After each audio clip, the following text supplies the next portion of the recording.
is an it. Somehow become the focal point of the entire world's conversation. Spoilers ahead for those who haven't seen Superman, you have been warned. This film was on everyone's radar and highly anticipated with years of many variations. It's been a long time since we had a Superman film since the original 1978, which adapted the character brick by brick as he was perceived in the comics. Hopeful symbol representing strength, integrity, and doing the right thing, avoiding as many casualties as possible. We had his bright side and a darker path, but let's be honest, sure the effects of the 1970 doesn't hold up, but in terms of writing and character, Reeves still holds that crown of the pure Superman fans loved from the comics. And you can believe that. As The Rock was changing the hierarchy of power within the DC universe, things changed. Now, I'm not the one to celebrate a film's failure, but Black Adam tanking was surprisingly for the best. The movie was not good, nor did it win many fans over to change themselves on this future, and Zaslav scrapped many DC projects and booted actors for a fresh start. Batgirl was finished and they refused to release it. That's how little faith they had on that old plan.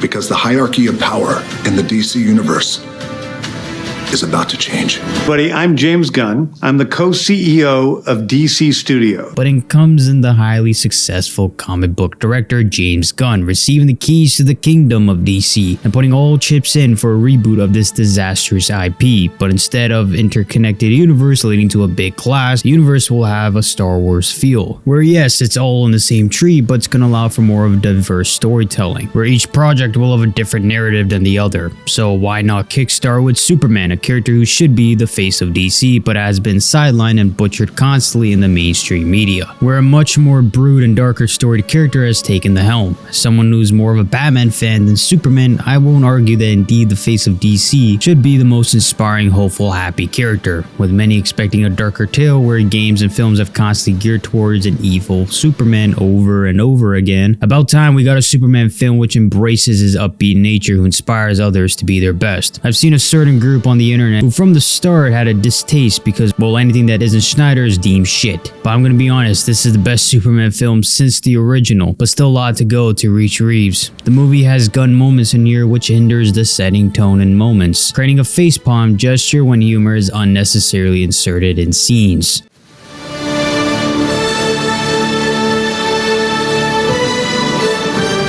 Superman isn't a traditional origin story like Iron Man, Batman Begins, or Raimi's Spider-Man. Yet tossed into a situation that's already begun, with Superman getting his ass kicked, calling for help. Metahumans seem to be the norm on Earth. There's a gang constructed of superheroes already, and there's no adjusting to different world this time around for Superman. He's a painted hero already. Now it's more of how can Lex ruin this idealistic monument by translating a broken message in a bombshell that Clark's kryptonite parents are dickheads, who sent their son not to protect Earth but to conquer. A bold writing change compared to the comics, where I see this actually works in a sense of this Superman. He was so drawn to a message that his kryptonite parents brought on him that this 180 is something he has to embrace and prove otherwise, as the public views him as a conqueror. It's a change that I respect the boldness of, as it not only differs Superman and boosts his idealistic hopeful character, but shows how the kindness of his farm parents, humans by the way, have had on his life. There's a moment between Pa Kent and Clark which was executed really well and pushes Clark away from the twist and be the superhero he was destined to be. It's for certain that Gunn nailed the character very well. Love or hate this movie, David embodies who Clark is, and the writing behind it perfectly illustrates that.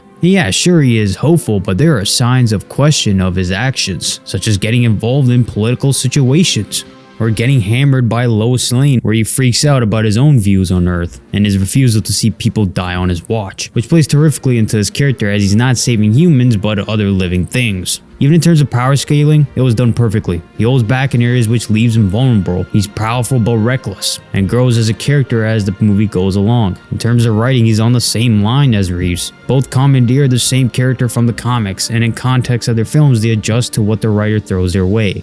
Lois Lane is another great character from this film. She embraces her strong-willed personality, her constantly push for justice, even towards Superman, who she questions time to time, but doesn't dissolve him to put herself over. Her character development is growing an understanding of hope and trust in Superman, which grows their relationship near the end. Seems like a lot of complaints people had over the Snyderverse. It's hard to do a review, by the way, without mentioning the predecessor, which I did enjoy. Man of Steel, more of the spectacle epicness, not so much writing though. Well, Gunn felt like in this movie needed to rewrite at least these two important characters, that the rest feel like shoehorns expecting us to know who they are. Lex's motivation is he believes humanity will not evolve under Superman and is jealous of Clark's kindness and how much folks worship him, challenging his own room for control and power. He even caps an innocent man in front of Superman for simply helping him when he was down. He's a psychopathic billionaire and Nicholas plays him really well. Despite the overwhelming positives I have for this film, there are some negatives. The jokes either distract emotional scenes or unnecessarily shoved in. Example, Lois and Superman are having a heartfelt conversation, but there's a fight behind them, which the intent is sort of subtle humor.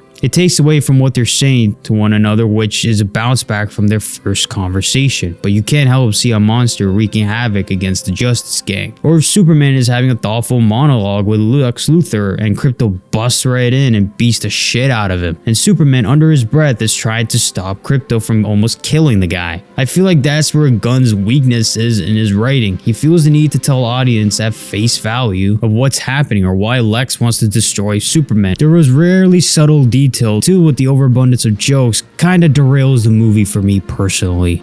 Good luck with that.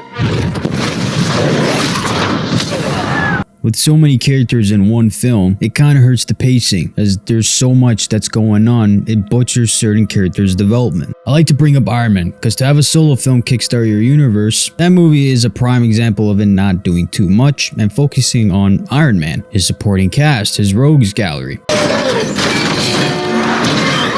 Hawkgirl really doesn't do much in the Superman film, besides constantly disagreeing with Guy Gardner on a lot of his decisions. Mr. Terrific and Green Lantern were really the other standouts other than Lois and Superman. Even Lex could have used more backstory on his distaste for Superman. The film feels like Gunn expects you to know who these characters are already, and their backstory and motivation, expecting that you're not a casual watching this film and have read shit ton of comics. Lastly, not a big fan of the Flash style bright cinematography. In some scenes it looks great, but in other scenes the CGI is pretty brutal, especially in some of the POV flying scenes with Superman. If they were to make a Superman 2, I just hope they go to a different kind of direction when it comes to the visuals. But despite the negatives, I still had a good time with the film. There's a lot to like. I wouldn't put it past the original film. That movie was simply pure, and for Gunn's comic book films, it's probably the weakest. Good movie though nonetheless. It just wasn't great, and I really wanted it to be. Anyways, that's it for me. See you on the next one.